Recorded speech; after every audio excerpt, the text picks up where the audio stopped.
Vamos lá então, né? O RIC Notícias dá sequência à rodada de entrevistas com os candidatos ao governo do Estado. Hoje, aqui nos nossos estúdios, Leonel Camazão, do PSOL, que terá 10 minutos para apresentar propostas aos eleitores e debater os principais desafios de Santa Catarina. Boa noite, candidato. Obrigado por ter vindo.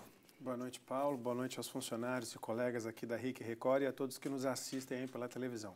Colegas, porque você já trabalhou aqui e é jornalista. Exatamente.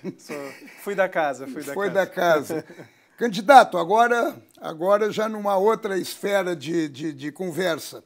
Eu começo lhe perguntando sobre um assunto muito latente, muito preocupante, que é o desemprego.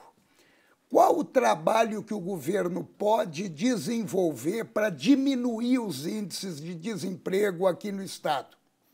Paulo, essa questão é muito importante para nós e no nosso programa de governo nós prevemos algumas ações. A primeira delas é um plano de investimentos públicos. Nós acreditamos que o governo pode ser o indutor do crescimento e pode direcionar o desenvolvimento econômico e a geração de emprego e renda de Santa Catarina. E para isso vamos fazer um pacote de obras de infraestrutura que inclui não só a manutenção das nossas rodovias, mas também as obras que estão paradas do Pacto de Santa Catarina, muitas delas que inclusive a divulgação da obra recebia mais recursos que a própria obra, né? Então nós precisamos rever isso, reequilibrar essa balança e acreditamos que esse pacote vai ser importante na geração de empregos. Mais do que isso, nós vamos reestruturar a questão da cultura no nosso Estado, que é um setor absolutamente esquecido pelo governo do Estado. O senhor pretende abrir a Secretaria da Cultura, tirá-la do turismo e do esporte? Teremos uma Secretaria própria de Cultura. Isso não é só uma formalidade, Paulo. Isso é importante porque eu posso captar recursos no Ministério da Cultura que hoje nós não recebemos porque é obrigatório ter um órgão próprio. Isso... E aumentaria o orçamento? Com toda certeza, porque hoje Santa Catarina tem uma legislação muito boa na área da cultura. O problema é que o governo não faz, não aplica. Não recebe dinheiro porque recebe não é do Ministério da Cultura.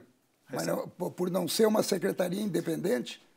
Não deixa de receber por não ser independente. Está no Plano Nacional de Cultura que as prefeituras e governos estaduais, para captarem recursos no Ministério da Cultura, precisam ter um órgão próprio. E como a nossa secretaria é junto com o turismo, esporte, lazer e outros temas, nós deixamos de pegar recurso em Brasília para essa área. E eu vou dizer para ti, Paulo, só o setor audiovisual, que é um setor que faz filmes, séries, publicidade, desenho animado, videogame, etc., só esse setor hoje no PIB brasileiro, ele é maior que o turismo e ele é maior que a indústria têxtil, que são dois setores importantes da economia catarinense. E está abandonado. Nós podemos fazer de Santa Catarina um polo cinematográfico, um polo de produção audiovisual, um polo cultural, e isso vai gerar muito emprego e renda para os pequenos negócios e é descentralizado, ocorre em todo o Estado, gerando não só emprego e renda, mas também o desenvolvimento humano e o fortalecimento da nossa identidade cultural. Então, nós não precisamos ser vítima do eixo Rio-São Paulo para sempre, nós podemos ir de cara própria. Agora vamos para o lado de cultura para a educação. Evasão escolar, salário dos professores. O que o senhor tem em mente? Esse é um grave problema e ele não é fruto da natureza, ele não aconteceu ao acaso. Ele faz parte do projeto educacional do atual governo, Raimundo Colombo e Pinho Moreira, que fechou 58 escolas estaduais, entrou na justiça para não pagar o piso dos professores, perdeu na justiça e depois disso destruiu a carreira. A distância entre o professor que entra hoje, recém-formado, e o professor que já tem pós-doutorado, ela foi encurtada. Então, você não estimula que o professor continue estudando. Quem vai investir mais 5, 10 anos da sua vida para estudar, para ter uma diferença pequena no salário? Não vai ter. Então, nós temos como referência a carreira dos institutos federais de educação, os antigos Cefetes, escolas técnicas, que se você pega os índices de desenvolvimento educacional dessas escolas federais e separa do resto, você tem os melhores índices do Brasil e um dos melhores do mundo, melhores do que inclusive das escolas privadas. Então é um bom modelo que deu certo na rede federal e nós queremos ter essa proposta para ir dialogar com os professores, com o Sindicato de Educação, para implantar aqui também em Santa Catarina. E precisamos, Paulo, hoje estava no Notícias do dia de hoje, a questão dos ativos e inativos. Nós temos aí mais de 30 mil ACTs no estado, a grande maioria na educação. Hoje já tem mais temporário na educação do que efetivo.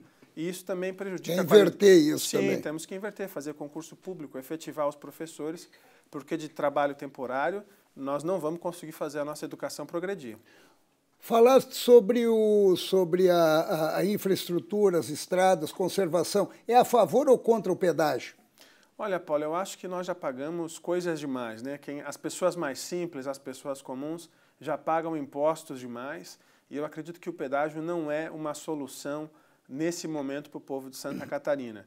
O que nós precisamos fazer é que os mais ricos, os grandes empresários, as multinacionais, que elas colaborem mais com a questão dos impostos e que hoje são beneficiadas pelo atual governo a partir de desonerações e não pagam os seus impostos. E aí falta dinheiro para pagar folha, falta dinheiro para obra de infraestrutura, para saúde, para educação, falta para tudo. Mas nós não temos a chance de ter desoneração fiscal. Nós pequenos, o cidadão comum, o pequeno lojista, o pequeno comércio. Aqui nesse copo d'água tem ICMS que foi pago. Mas o grande empresário, muitas vezes, sem dar contrapartida nenhuma, é liberado de pagar impostos. O senhor é contra a renúncia fiscal? Eu sou contra o modelo atual de renúncia fiscal, que ele é secreto, ninguém sabe quem recebe, por que recebe, por quanto tempo vai receber. Nós vamos dar transparência às desonerações fiscais, vamos diminuí-las e, claro, tem coisas que pode ser feito. Eu posso desonerar a agricultura familiar, eu posso desonerar livro didático para a escola, eu posso desonerar medicamento contra o câncer. Tudo isso tem uma contrapartida social. Agora, se desonera a BMW Araquari para quê? Para fazer carro de luxo? Ou só para gerar um emprego que muitas vezes é muito caro? Tem um estudo que diz que cada emprego gerado pela desoneração fiscal custa R$400 mil. É muito dinheiro. Com R$400 mil, o governo poderia fazer muitas outras coisas, inclusive gerar muito mais do que o emprego. Então a gente precisa reequilibrar essa balança, acabar com essa farra fiscal que temos no estado de Santa Catarina, para poder ter dinheiro para que realmente interessa. Saúde, educação, segurança, assistência social e as outras áreas. Eu queria lhe fazer uma pergunta até um pouquinho delicada. O pessoal não assusta o eleitor? Porque, de repente, ele não consegue chegar. Paulo, olha, eu acho que tudo é uma construção ao longo do tempo. O pessoal é um partido recente, muitas pessoas ainda não o conhecem, mas eu acredito que nessas eleições teremos muito espaço na sociedade para crescer, justamente pela crise que a gente vive de representatividade, pelo descaso que se tornou a política brasileira e catarinense e por esse sentimento de indignação que as pessoas têm e que elas têm razão de ter e que eu compartilho. Eu entrei na política e eu entrei no PSOL justamente porque nenhum dos outros partidos nos representavam.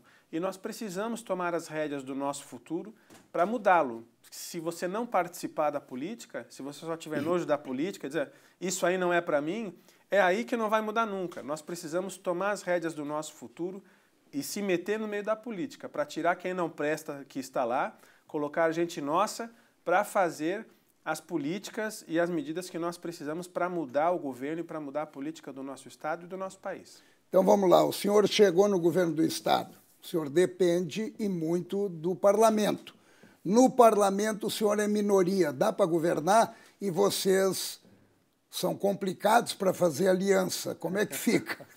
Olha, Paulo, eu acho que o diálogo é a fonte de todas as soluções. Independente da Assembleia Legislativa que teremos em 2019, nós não sabemos, porque ela também vai ser eleita no dia 7 de outubro, quem sabe nós possamos ter maioria também, mas nós vamos com toda certeza dialogar com o parlamento e vamos fazer com transparência.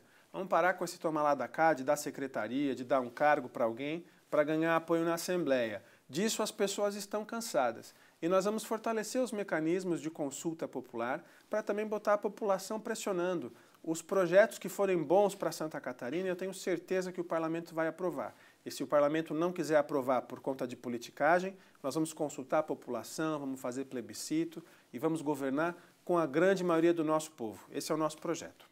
O senhor é a favor de enxugar a máquina ou, de repente, acomodar mais gente? Nós precisamos enxugar na estrutura administrativa, mas precisamos ampliar nos serviços básicos. Falta professor, falta médico, falta um monte de serviços. Ao mesmo tempo, se gasta quase 700 milhões de reais por ano em secretarias regionais que nós vamos extinguir. Se gasta com a aposentadoria de ex-governador que nós vamos extinguir. E nós vamos mexer no 10º. Mas a aposentadoria já acabou.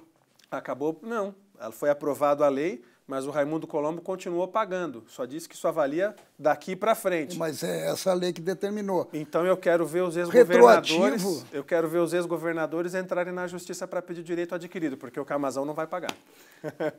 Então tens 20 segundos para se dirigir aos catarinenses.